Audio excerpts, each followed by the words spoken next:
going on? Well, we have good news from the last podcast. Good news. Always good news. Yeah. I think we I'm were alive. talking about both your daughters being in the pageant.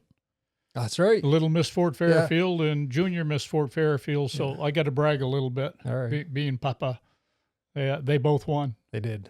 They did. So is that good news, really, though? Well, you're right. It depends on how you look at it. It was good for them. It was. I think. Yeah, but like you say, it opens up a lot of I don't want to say work or but a lot of different you'll be busy this summer. That's when the fun begins. Yeah. I was kind of hoping for first runner-up. Were you? Yeah. Well, you didn't get it. They both won. They both won. Yeah, Little Miss Fort Fairfield and Junior Miss Fort Fairfield. So yeah, it was a good day. They were excited, but they really were kind of indifferent about it. Yeah. They were like, well, I was hoping so-and-so would win. There was no real... Yeah, that's probably a good way to be. That, you're good with it either way, but, you want to win. I mean, when you're in something. And they did. But like you say, they kind of had the attitude that if they didn't, then it would be all right. So. Yeah. Yeah, that's right. We skipped a weekend. Last weekend was Memorial Day. Yeah, the last time we had a podcast, I was mentioning that as soon as we get done the podcast, we had to... I think it was the same day, wasn't it? It was, Paul? Yeah, it was a busy day. We were both dreading 26 contestants, I think? Yeah, it was 3 o'clock till 7 o'clock. Oh, man. Sitting in the gymnasium. They had 5 pageants, I think, in one. All in one, yeah. Yeah, 5 pageants together, so. Yeah. Poor Bo, he did good for about an hour and a half. He did well the whole time. Well, I had to take him out for a walk. Well, yeah, but still, he did well to even... We went out and ran around the track for a little bit. Yeah. Burn off some energy. Ran around the baseball diamond. Looked at that. And yeah. So last episode we talked about the new deer winter survival model. Right. Whatever. Yeah. Bayesian statistics. And the next day I had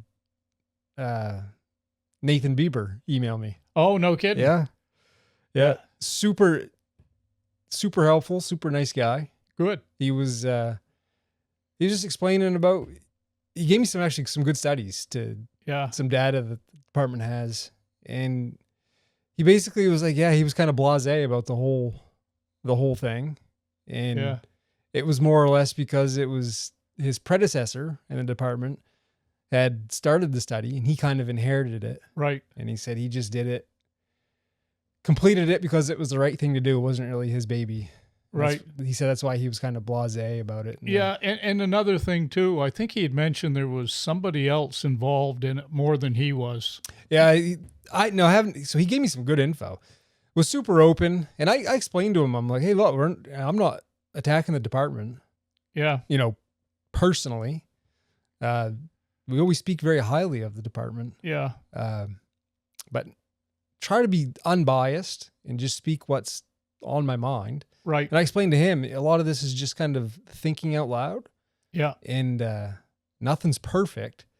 So, even if the department does most everything fantastic, nothing's perfect. So, right. It's not directed at anyone. And he was like, no, I don't take it personal at all. He was, I didn't feel like you're being critical of me at all. Yeah. And a professor at UMO is using it for some different modeling. Right. So I haven't had time to delve into the stuff he sent me, but once I do, and you have time to digest it, I asked him, I said, hey, can I share that, on the podcast? And he said, whatever we talked about, go ahead. Good.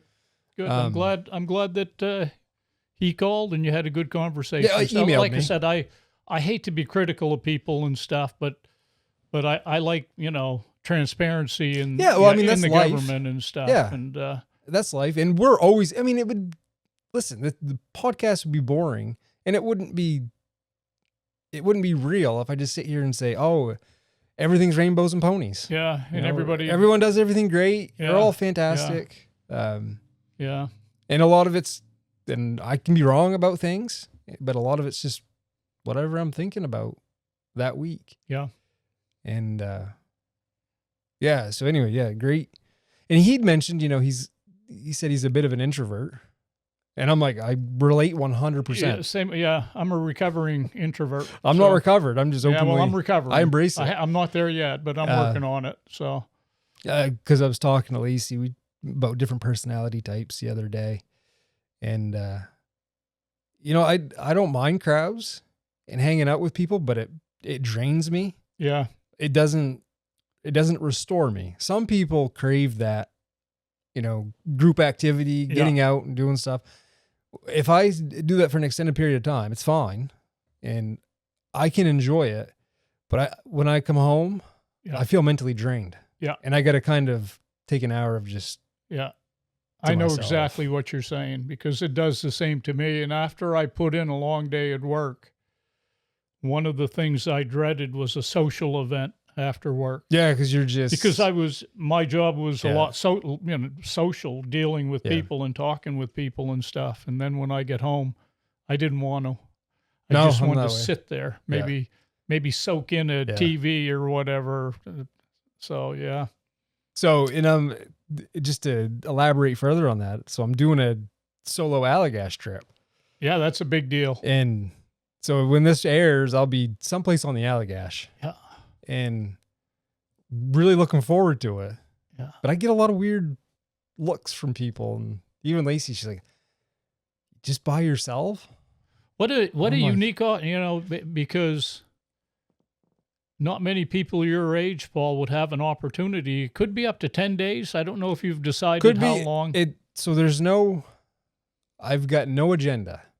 And that's why I'm seizing this opportunity, because for one, there's a lot of history I've been digging into the Allagash, and I haven't spent much time on the lake portions. Right, on the upper. So that's important to me. And they can be touch and go with wind. Mm-hmm.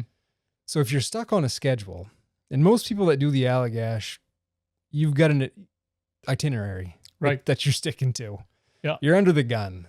Yeah. And so I've got an opportunity to just be like, if I want to stay an extra night someplace, right, I can do it. If I want to pound out some extra miles on a nice day, right, I can do it. I can kind of pick and choose what day I go according to the weather, and the weather's looking agreeable. Yeah, I know. I looked at Monday, I don't mind rain and stuff. Right, showers Monday, a little cool Monday and Tuesday, and then warmer weather coming in. As long as it's not 40-mile-an-hour winds. Right. Right. So I want to be able to do its entirety from T-Loss. The T-Loss cut, right to, which is basically 100 miles, 97 miles, roughly. But, so yeah,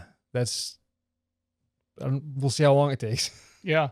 Like I say, it's a unique opportunity that not a lot of people have. And doing it alone is unique too, because you can do whatever you want. Oh, yeah. You can do whatever you want. Yeah. And like you say, there's nobody there to tell you, well, let's get here today or go there or whatever. You do what you want and on your own schedule. And it's to spend. Yeah, and a lot of people wouldn't find that enjoyable to spend 10 days by themselves. Oh, I'm thrilled. Yeah. Absolutely thrilled. Yeah. Yeah. So that someone might find me out in the woods talking to myself, but it's all right. Yeah. But I get a lot planned with it. A lot of history stuff involved with it. Right. And I want to explore some different areas. So looking forward to that. So when this is airing, I'll be someplace in the middle of the North Maine woods. Yep. In the wilderness. I'll be gone. Yeah. So, and I'm going to hopefully post daily updates. Yeah. If I can. We'll see how So that you works. gave me a book, and I did read the book, Paul, and I found it entertaining. I couldn't put it down, that book about... Really? Because it was the politics of the Allagash. Oh, that's crazy. And I knew a lot of the players in it. Yeah. And I knew there was politics involved.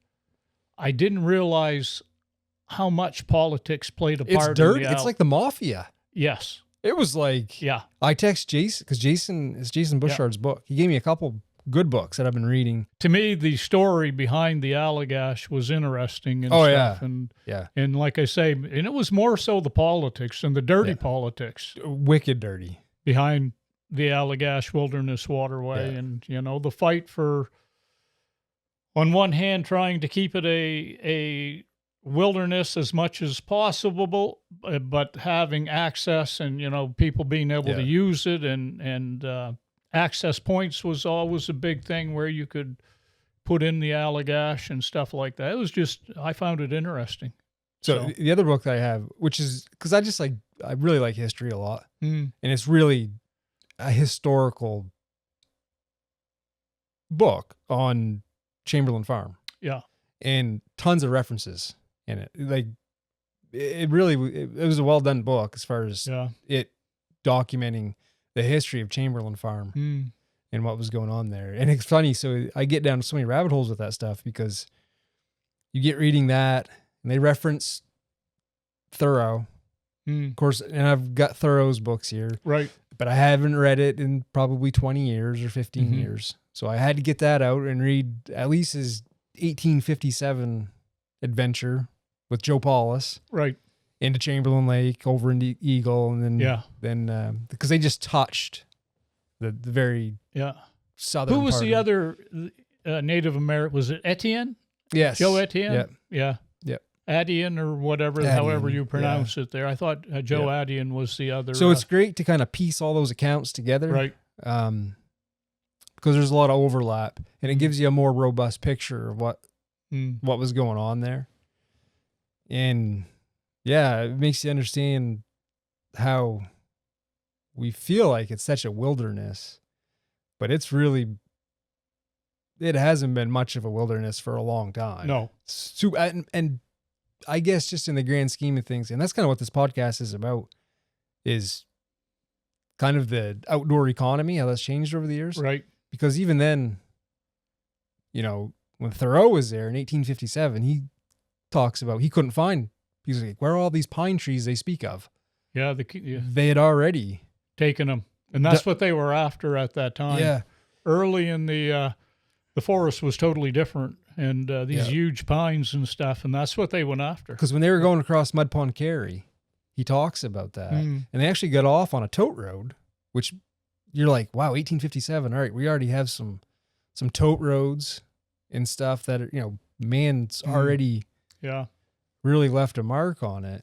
And, they'd light a fire over on that west side of Chamberlain, which is an indication to the guys at Chamberlain Farm that someone was ready to go across. And so so then you get delving into the whole Native American side of things. They'd been using it. Those were their highways. That was the highway. Yeah. Which is why then you had people going, their guides would be a native. Absolutely. Yeah. In a birch bark canoe. Yeah, that's sad because that's really lost now, that that it's been lost in generations. They're no longer the guides anymore and stuff. And no. Yeah, they were, because Maine became a state in 1820. Yes. And they'd go up with natives to help guide them around. Right. All the different carries. They talk like Mud Pond Carry was by far the wettest carry in the state. Yeah. They talk about. Yeah. But even still to this day, it's funny. I read a book years back about like Carey Pond up in Blackstone Siding, and that's what that was. Okay, you could access, go up Madawaska Stream, Madawaska Lake, and go up Carey Brook, and then you'd carry from the Carey Pond to Cross Lake. So now you're in a different drainage. Yep. You're in the Fish River drainage. Yep. When you hit Cross Lake, and there was a carry there between the pond, and I believe in the book that's how Carey Pond got its name. Yeah, so super interesting. Yeah. So I've been kind of on that tangent preparing for this trip. So looking forward to that. That'll be a lot of fun. And like I said, it's more of a history. I want to do some fishing, but it's more of a history thing. Fishing is secondary. You'll obviously have a fly rod with you, and you'll have some suppers or breakfasts with fish, but I'm sure it's opportunity to really explore it and take my time to do it. Should have lots of water, Paul. Holy smokes! I dumped the rain gauge yesterday at the lake. It had 2 inches in it.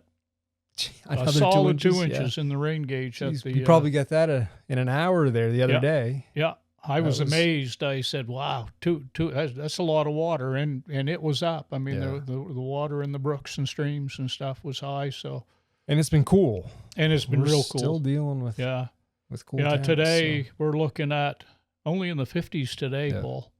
So it has been cool. 30s at night, 40s. Yeah, I've still had some frost in the mornings when not past couple days, but so the water won't be warm. You'll have to be be careful with that. You know, wear your life vest and stuff. Yeah, I'll probably throw a streamer out while I'm paddling. Yeah, and why not? Yeah, why not? Yeah.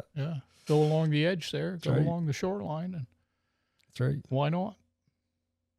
So that's gonna be fun. Looking forward to that. So I appreciate Nathan. I don't want to miss anything here before we get into it. Appreciate Nathan reaching out. Like I said, when I get a chance, I'll go through all that, some studies and stuff that he'd sent to me and presented on here. Yeah. And share that. Yeah, they get a tough job. It's hard, you know, and I've mentioned that. And I like I say, I hate to be critical of people and stuff, but well, it's a PR job just as much as anything. Yeah, you're dealing with the public and you're trying to make people happy, and well, we know how that goes. And if you like science, you don't want to deal with that side of things. Right, you don't want to deal with the people. You want to do your And because I'd mentioned, you know, in the Northwood Sporting Journal, it was a great opportunity. Yeah. To basically just some basic information to present that. Yeah. And I felt like it was a lost opportunity. That was the biggest thing Can I ask you one question that you're going to talk about this later in a different podcast, maybe this information? Yeah. I just had to ask one. Yeah. Did he give you any, like how bad the winter was, how good the winter was? No. Not that I recall. It's been a while since I read the email, but I'll look through the info that. Yeah. I was just wondering if there's, you know. I don't recall anything in detail, but I could be wrong. Yeah. Because that's what I'm interested in. Bottom line. Yeah. Bottom line. I read through a lot of emails. Yeah, you know, they can really, they can save their science with me, you know, because a lot of it would be lost on me. But no, it can I'm a still layman, be. But, but it still can be. Because he had mentioned in his email that, you know, he's like, well, sometimes we get into more of the sciencey and technical stuff. And I think in so many words, he said that their websites don't get a lot of clicks. So, which gets translated into, you know, they don't feel like there's a lot of interest, you know, in that. But I was like, there's kind of two things to consider there. There's, you know, I was using my platform as an example. Like a lot of times my most engagement in the podcast and in a video comes from something that's a little more in depth, right? A little more detailed. And there's a difference between quality engagement and then just broad and quantity numbers. Engagement. And sometimes I'm like, I hope this video doesn't get a lot of views. Yeah. Because the greater reach you have, the more nonsense you end up dealing with, because it ends up going to people that maybe just know enough about it to be dangerous, or they're really not into it and not really understand it. And you can get a bunch of stupid stuff that you have to deal with. Yeah. But the ones that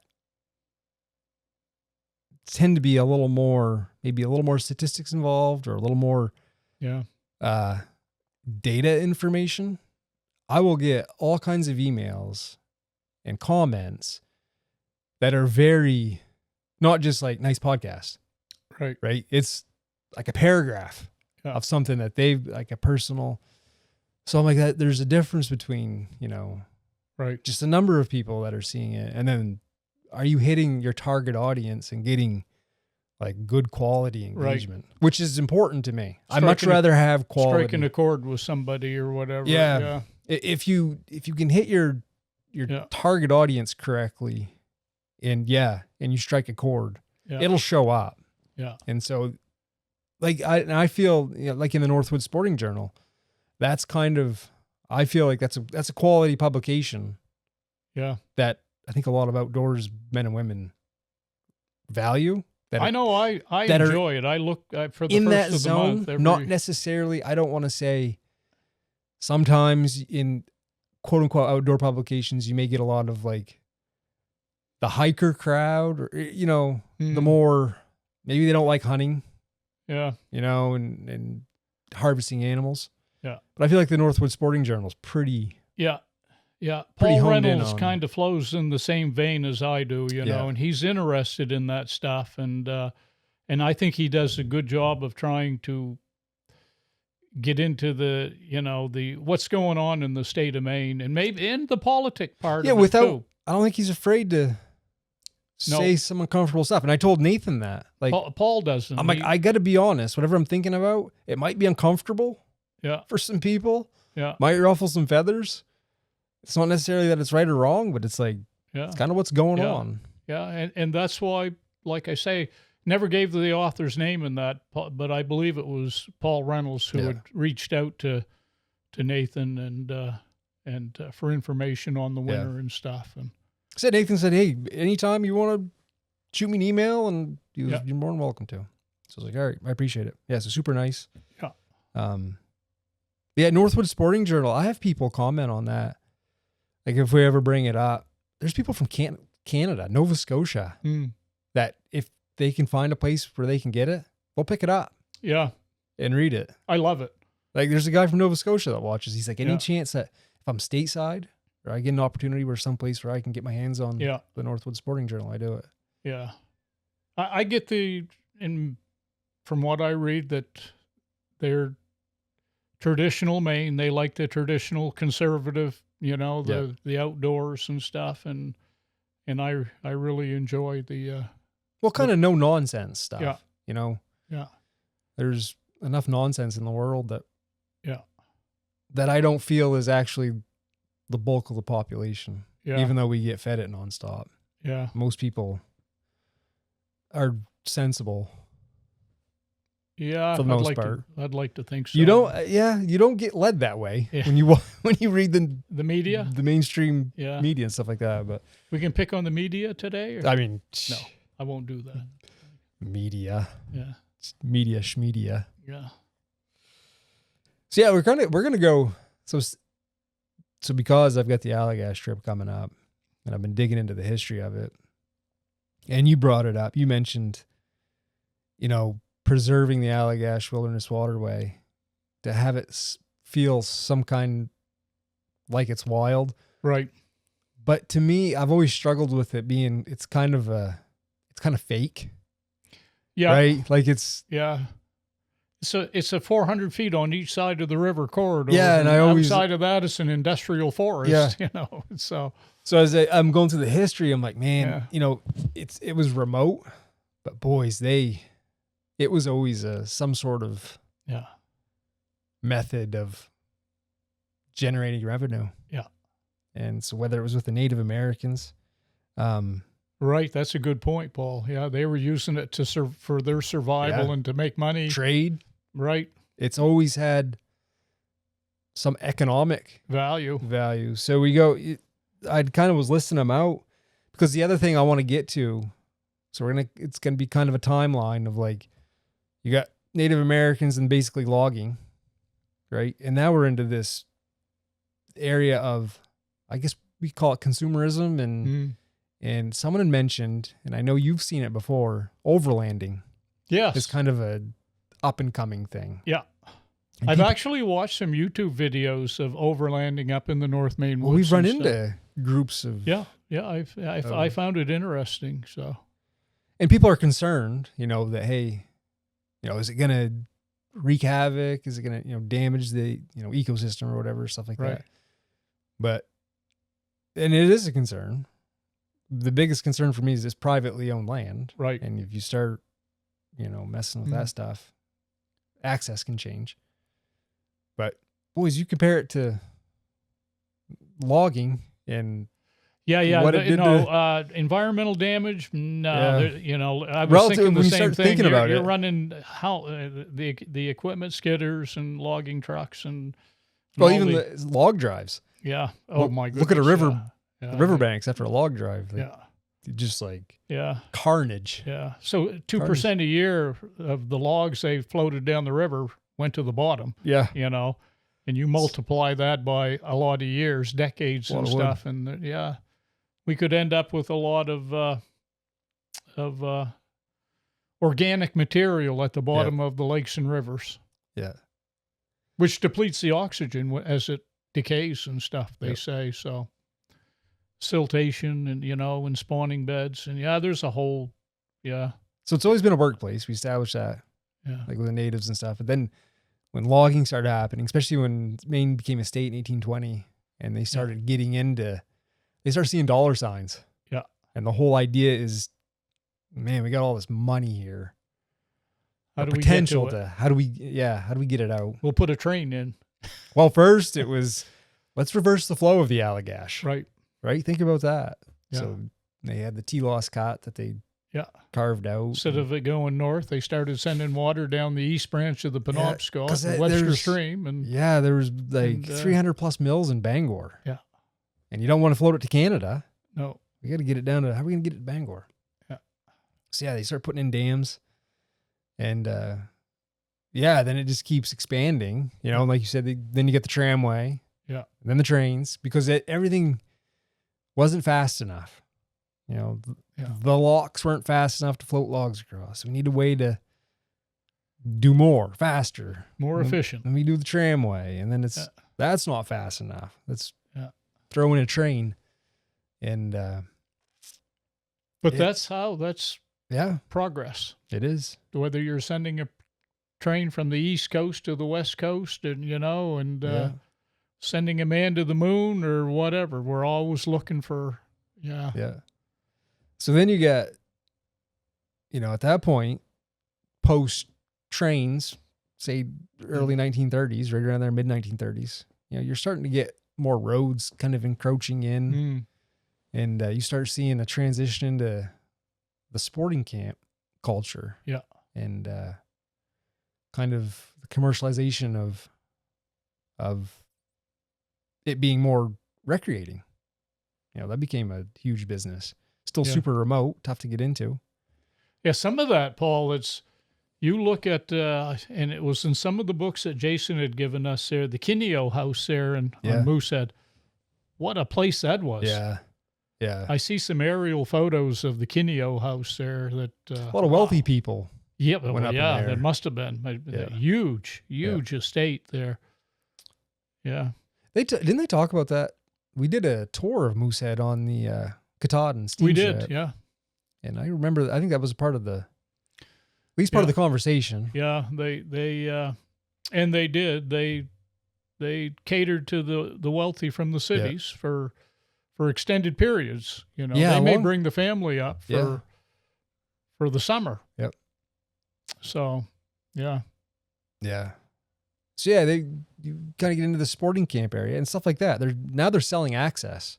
In addition to timber, that's just not the primary economical driver. You're selling access to these remote areas and fishing and hunting and the stories of Nugents and gel bears and I can just picture that in my mind. What is it? Patty and Al Nugent going across Chamberlain, middle of the night. That is an amazing story. Like everything they had was on a raft. Because, that couldn't and wouldn't happen today. So, no. But I mean, that wasn't that really in the grand scheme of things. That wasn't that long ago. No, and when you start reading this stuff, it puts it in perspective, because if you're reading things from like this point in time going backwards, you feel like, 1930s, that was a long time ago. 1900s, that was a long time ago.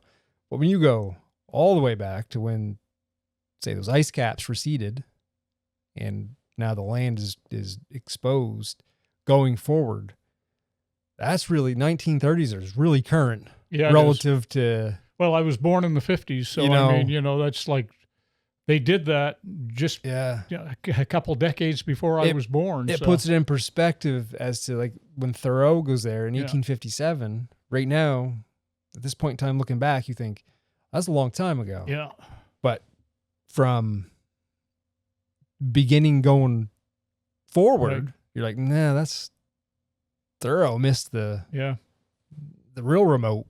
Exactly. Days. Yeah. You know, things are already there's already farms there. Yeah. And stuff like that. Yeah. Yeah. Crazy. Yeah. It really changes your perspective depending on what direction you attack it at. Yeah. So you're right. Yeah. That wasn't all that long ago. No, like I say, they were operating when I was here, you know. So yep. Yeah, they had started setting up before I was born, but like I say, in the grand scheme of things, it wasn't that much earlier. No. You know. That it wasn't that long ago that they just took off. Yeah. Said we're going to start a new life. Yeah. On a raft. Imagine with that. a cook stove on it, and And Patty Nugent had said, I'd read she would give up everything to relive that night one more time. Yeah. It was a moonlit night. Yeah. And they had the spot all picked out when they hit the shore. I think she cooked her first meal. The stove was on the raft. When she cooked her first meal. She cooked the first meal right there. And it's still there today operating. Yep. Yeah. Yep. Yeah, that's amazing. Yeah.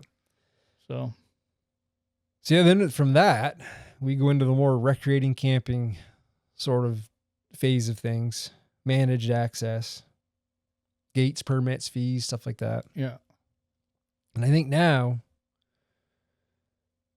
if you think of the phase that we're in right now, I guess I'm kind of calling it consumerism, but everything's driven around selling goods and stuff to go do this stuff. But it's like consumables. Everything's tents and portable generators and there's ATVs, even those aren't allowed in the North Maine woods, but just your fishing gear and hunting gear. You're constantly inundated we are definitely consumers. Like stuff to constantly upgrade. Yeah. I think that's really where things are at as far as the outdoor economy. Yeah. In that area, not so much selling access or remoteness, but selling stuff to go send you on your way. Exactly. Well, that that $60,000 or whatever $1,000 Wrangler to do your overlanding with, or $70,000 or whatever, that's and all the things you need to go with that, your little tent over the top, and so did you look up the definition of what? I did not look up the. It's basically just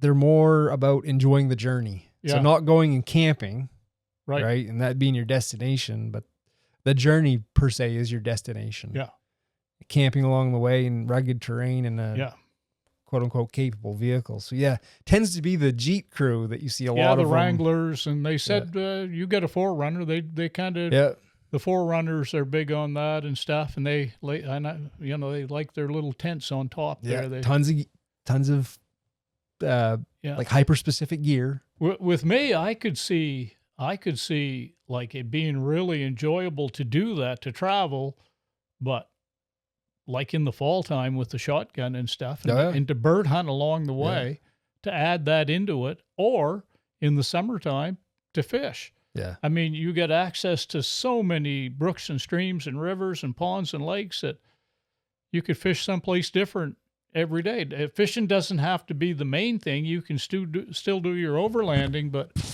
to me, you can add that into it and have and I think they probably do, and have make it that much more enjoyable.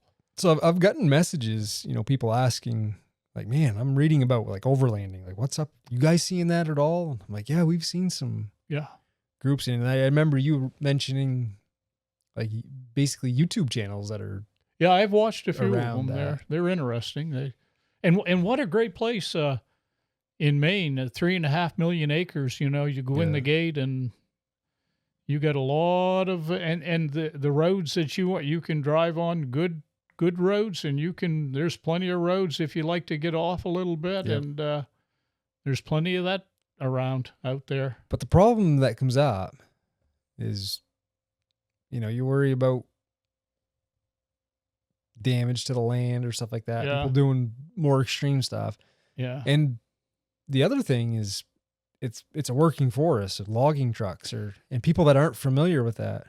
Like last year, they'd close some roads and they'd said that it was just people doing some really boneheaded stuff. Yeah. And we were fortunate that no one got killed. Yeah. Because of it. Yeah. And you'll get people that aren't aware that these guys own the roads. Right. Like, and it's for work. Don't you park the roads are for work. Middle of the road with your doors open and right. Here comes a loaded logging truck around the corner. And I thought about that, Paul. If you were ever going to give advice to an overlander up there, MERS radio. Get a radio. And to be aware that it is an industrial forest and the roads are for logging trucks, and have a MERS radio. Just be aware that you need to get out of the road. You use it. Exactly. you got to get the heck out of the way. That would be a piece of equipment that a lot of overlanders would fail to, recognize that they need. Yeah. But they would need it up there. Yeah, a MERS radio. And if I put myself in an outsider going up there, I'm going to think of like any other place. I'm going to kind of have like the idea of a park or something like that, that, everything is shared and we get to, like I grew up going up there.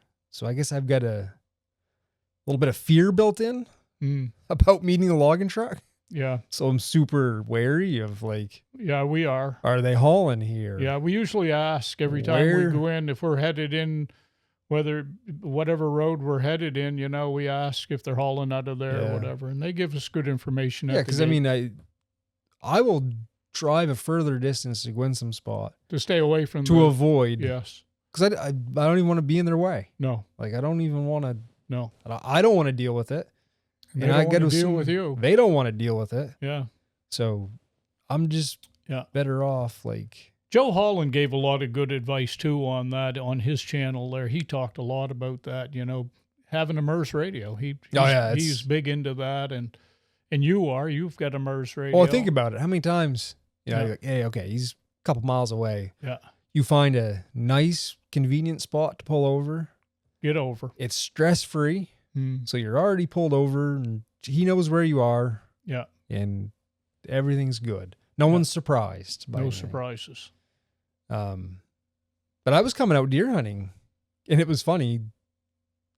I could hear him coming. I was coming down a little side road and I could hear the Jake brake just screaming. I'm like, oh boy. And they were hauling hard on this road. I'm like, I'm going to wait here and let him go. And I let him get a little ways ahead of me for two reasons. One, he's loaded. I'm safe back a ways from him. Right. He's out in front of me. Everything's going to be getting out of his way. Right. And I'm not going to be in his way. So I let him go by and then I slowly pulled out. And he saw me ways behind. I hear him go, hey, I'm going to pull over up here and I'll let you go by me. I was like, no, I'm perfectly fine right here. Keep going. He's like, no. I got all kinds of room. He's like, when I get up on this straightaway, I'll let you go by. Yeah. And so I went around him, thanked him, but I was like, man, I'm just as content being behind you.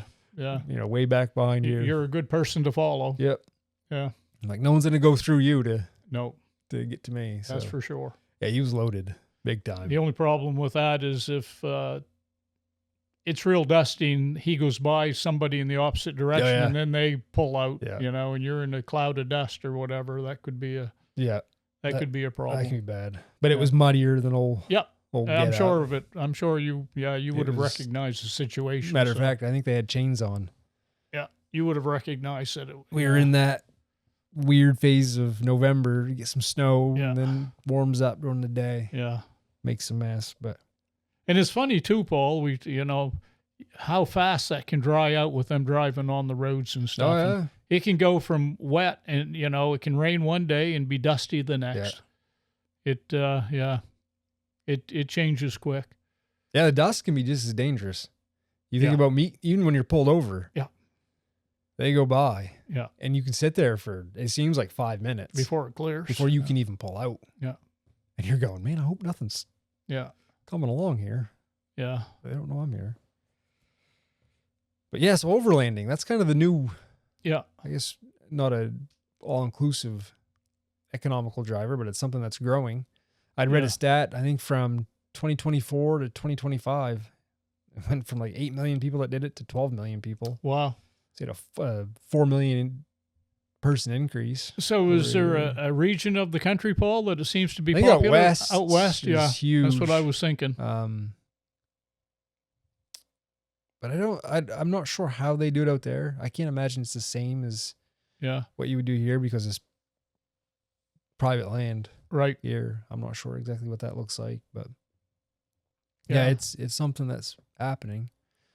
Yeah, for sure. Good, good and the bad. And it gets people to do it. Like you say, they put out content channels and stuff about doing it. Well, in clubs. And you can see where it could catch on up here. Yeah. With 3.5 million acres of access, that and beautiful campsites. Yep. You can go from down around Millinocket or Greenville, go all the way up to Allagash or St. Francis or Escort. Yep. There's and it's really room. The overlanding thing isn't a new concept. No, it's basically a new angle on something that was already done. I mean, they used canoes for years to travel all these areas. Yeah. And they're basically doing the same thing that Thoreau did with a vehicle. Right. Versus Thoreau just going from camp to camp to camp with a canoe. And the ones that I see do it too, Paul, they don't do aggressive four-wheeling or anything. They don't? No, the ones I've seen, they don't. They go through some mud puddles and some dirt roads and, and they like to set up their camp and have a meal and at the campsite. And, that's not to say everybody does it that way, but the ones I've seen, I don't think I've seen anybody that nothing crazy tried to do anything aggressive with a four-wheel drive. Yeah. I've tried it. I mean, Brittany and Anthony have a pretty sweet setup that they've got a, what is it, like a Mercedes? Yeah, Sprinter van. Yeah. It's four-wheel drive. Yeah. It's a full camper in a van. Yeah. And they shower, bathroom. Back it right up to areas. And I think their bed is kind of elevated and you got like a nice view. And I've told them, I'm like, geez, when we go up hunting or something like that, I don't think they want to get it dirty. Yeah. I don't think they're into that. Yeah. That's more an on-road, although like you say, it's like great big beefy tires on it. Four-wheel drive and stuff, but I think that he's not gonna run it through the Allagash car wash. No. So no. I don't even think they use it much, to be honest with you. No. Gosh. But yeah, so I mean there's concern about impact, but there's also opportunity there. Yeah, so the only thing that I would be concerned about is having them aware of like the logging trucks. I don't think they're going to do any environmental damage or anything that beyond near the scope that logging has on the landscape. But you get a posse of people. But if they like to pull over and if you pull over in the wrong spot, we've known of people that have pulled over and been killed. Yeah. Just pull over in a bad spot. Yeah, there was a bear guide up in Eagle Lake. He wasn't killed, but he got a broken neck. He ended up in a halo. Wasn't there a biologist? Yeah, there was. Derek was actually going out to meet him, I think, out towards Clayton Lake, I think on the Reality Road, and he was killed by a logging truck. He was coming from Quebec. He was coming. Okay. And Derek was headed west. He was headed east, and Derek was headed west, and he was killed. Yeah. Did he pull over someplace? I don't know at the time I'd heard, but I think it was on a corner. Yeah. And the truck went over his vehicle and stuff. Yeah. It's certainly something you really have to be careful of. I think about it all the time because if I'm on a road that I know they're hauling on, you come to spots where it's like, there's no place for me to go here. They drive down the middle and fast. Yeah. And I'm like, if I meet one here, that's why MERS radio is so great. I don't mean to beat the whole logging thing it's like whipping a dead horse, but it's like, I think about it a lot. If you don't know where they're at and you run into one at the wrong spot, there's no place to go. No. At all. And they own it. They own it. They're making a living. Yep. So. Yeah. So yeah, that's something to. Yeah. That would be the biggest concern. I would see. Because if not, they close roads down. Yeah. Which they did last year. They closed a few. Yeah. Last year that they were hauling heavy on because of some close calls. Yeah. Which is a bummer because sometimes it can make your travel a lot further. So yeah, that's kind of how the outdoor economy has changed over hundreds of years. It's really a lot hasn't changed. It's just a different form of the same thing. Exactly. We're still heading to the woods, as Thoreau would say. Yeah, huh? We're still making money off of it. Yeah. Or some people are. Yeah. Yeah, well, we're enjoying it. I tend to spend money. I'm losing money off it. Yeah, that's right. I'm throwing money at it. Yeah. I'd like to do some more canoe trips. The kids are getting old enough now where we can, once we get by the black fly part of things.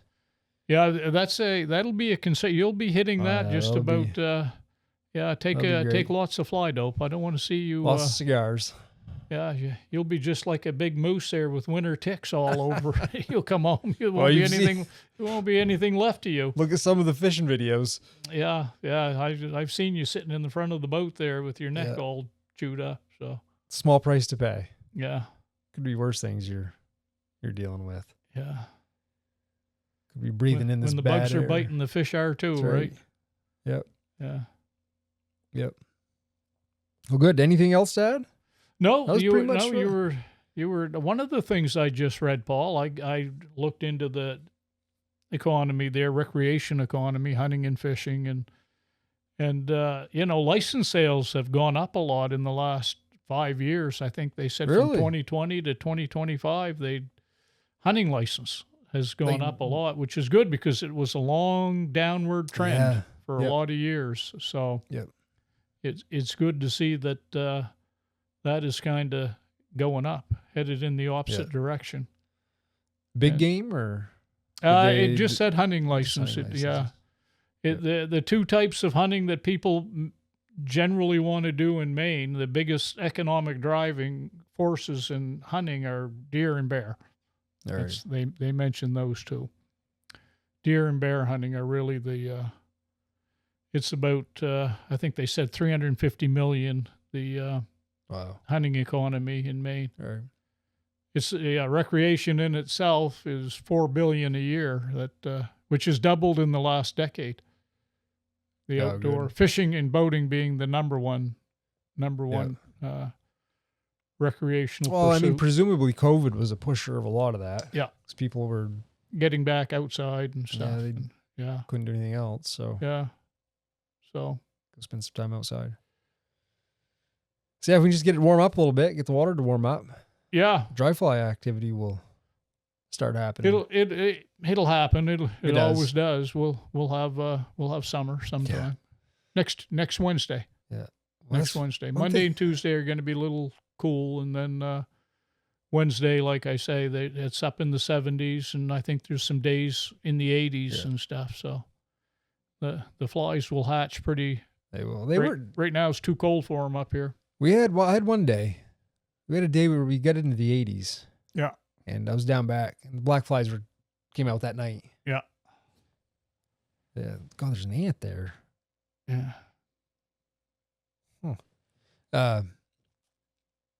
Yeah, I was actually kind of tickled to see him. Yeah, we complain about winter and the cold and stuff, but you have to understand that when you get to heat and summer, you're going to deal with something. It's the flies. I was telling Mom the other day, I'm an early riser, especially this time of year. Yeah, it's a little harder in the wintertime. But the other morning, I was up. I think I got out of bed. It was like 3:37. Whoa! And the reason being, the birds are so loud. Yeah. And it's not that they woke me up. I don't know if Bo got in bed. Someone woke me up. And it's just at 3:37, it's just starting to. It gets light. You can see, I could see the tree line. Things were starting to come to life, and the birds were just. Oh my!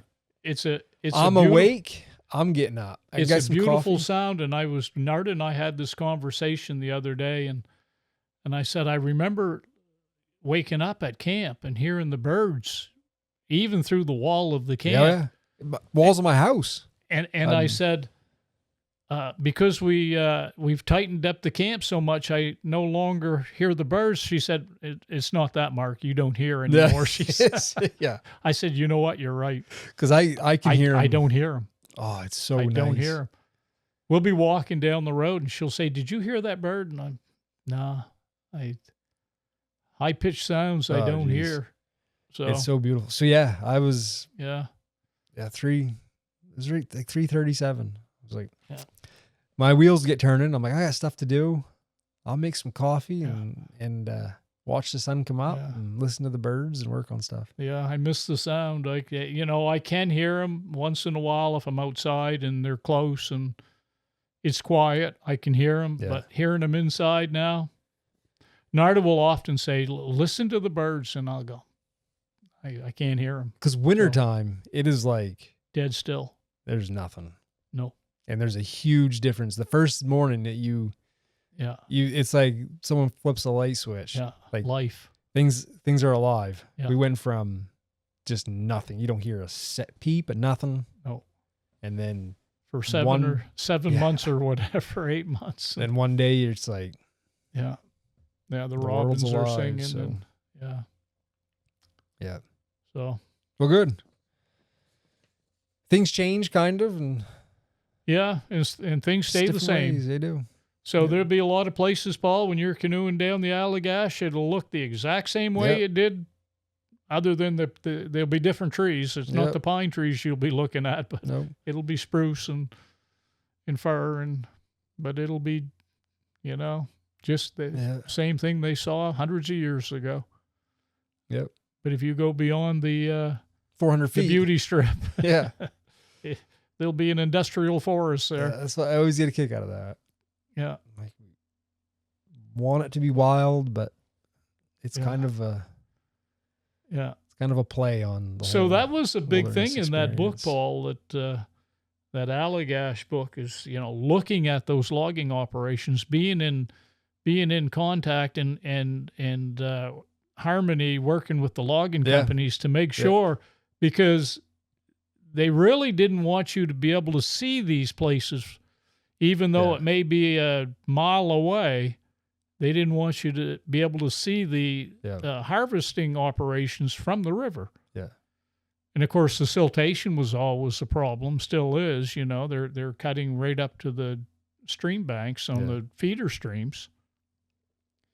And you get siltation problems and stuff, and so Yeah.